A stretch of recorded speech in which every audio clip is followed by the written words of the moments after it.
واقعہ کربلا کو بار بار لکھا گیا، مگر علامہ ارشد القادری نے جس درد انگیز انداز میں لکھا ہے وہ اپنی مثال آپ ہے۔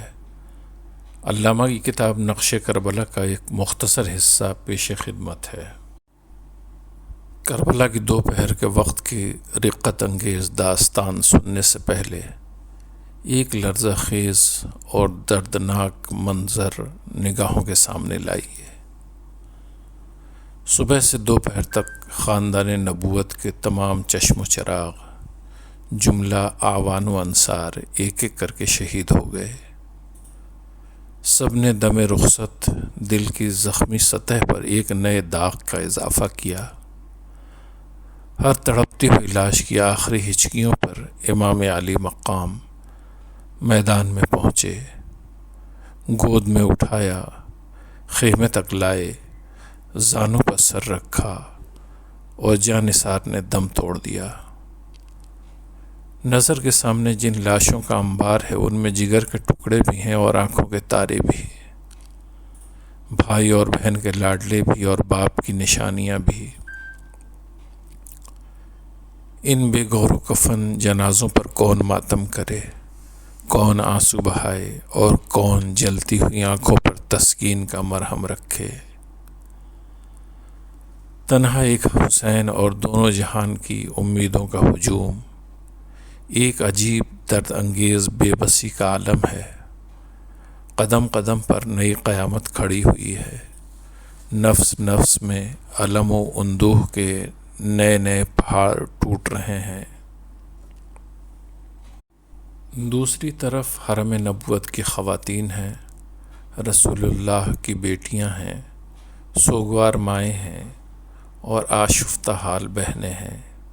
ان میں وہ بھی ہیں جن کی گودیں خالی ہو چکی ہیں، جن کے سینوں سے اولاد کی جدائی کا زخم رس رہا ہے، جن کی گود سے شیرخوار بچہ بھی چھین لیا گیا ہے اور جن کے بھائیوں، بھتیجوں اور بھانجوں کی بے گور و کفن لاشیں سامنے پڑی ہوئی ہیں۔ روتے روتے آنکھوں کا چشمہ سوکھ گیا ہے۔ تنے نیم جاں میں اب تڑپنے کی سکت باقی نہیں رہ گئی ہے۔ عورت ذات کے دل کا آبگینہ یوں ہی نازک ہوتا ہے، ذرا سی ٹھیس جو برداشت نہیں کر سکتا۔ اس پر آج پہاڑ ٹوٹ پڑے ہیں۔ سب کے سب جام شہادت نوش کر چکے، اب تنہا ایک ابن حیدر کی ذات باقی رہ گئی ہے جو لٹے ہوئے قافلے کی آخری امیدگاہ ہیں۔ وہ بھی رخت سفر باندھ رہے ہیں۔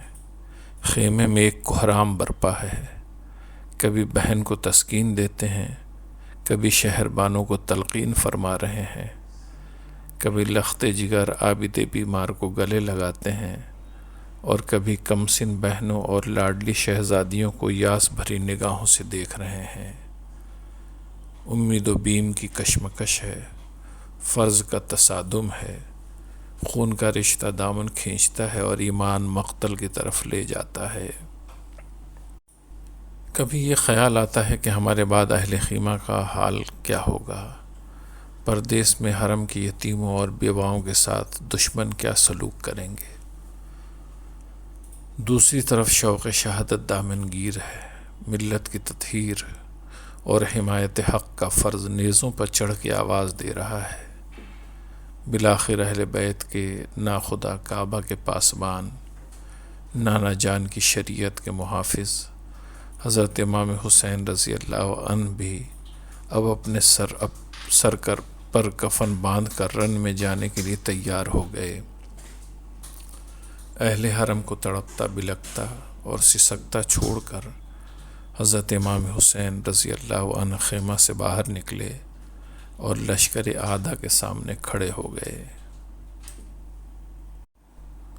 اب ذرا ٹھہر جائیے اور آنکھیں بند کر کے منظر کا جائزہ لیجیے۔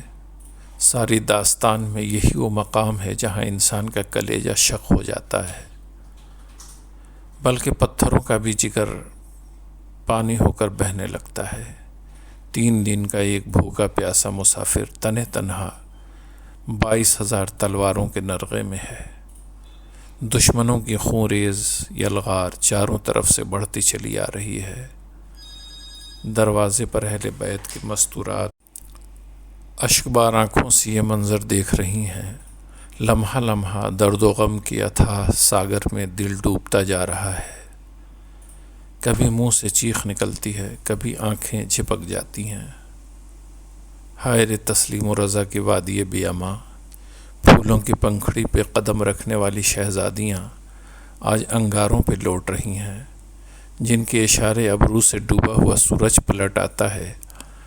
آج انہی کے ارمانوں کا سفینہ نظر کے سامنے ڈوب رہا ہے اور زبان نہیں کھلتی۔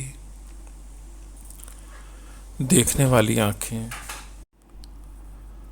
اپنے امیر کشور کو، اپنے مرکز امید کو، اپنے پیارے حسین کو حسرت بھری نگاہوں سے دیکھ رہی تھیں کہ ایک نشانے پر ہزاروں تیر چلے، تلواریں بے نیام ہوئیں، فضا میں نیزوں کی انی چمکی، اور دیکھتے ہی دیکھتے فاطمہ رضی اللہ عنہا کا چاند گہن میں آ گیا۔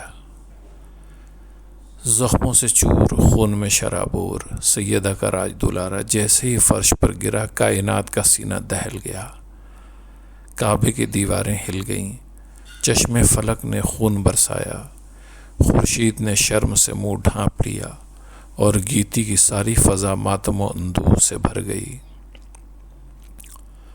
ادھر ارواح طیبات اور ملائکہ رحمت کے جلوں میں جب شہید اعظم کی مقدس روح عالم بالا میں پہنچی تو ہر طرف ابن حیدر کی امامت و یکتائی کا غلغلہ بلند ہو رہا تھا۔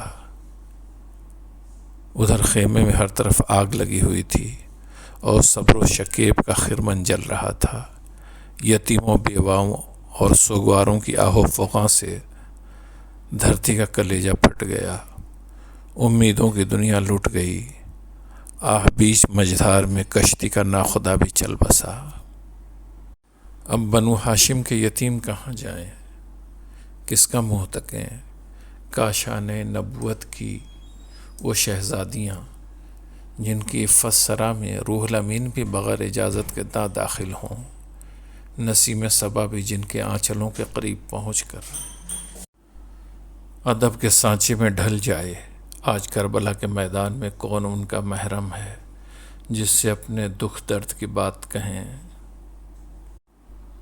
ذرا اپنے دل پر ہاتھ رکھ کر سوچئے کہ ہمارے یہاں ایک میت ہو جاتی ہے تو گھر والوں کا کیا حال ہوتا ہے۔ غم گساروں کی بھیڑ اور چارہ گروں کی تلقین، صبر کے باوجود آنسو نہیں تھمتے، اضطراب کی آگ نہیں بجھتی، اور نالہ و فریاد کا شور کم نہیں ہوتا۔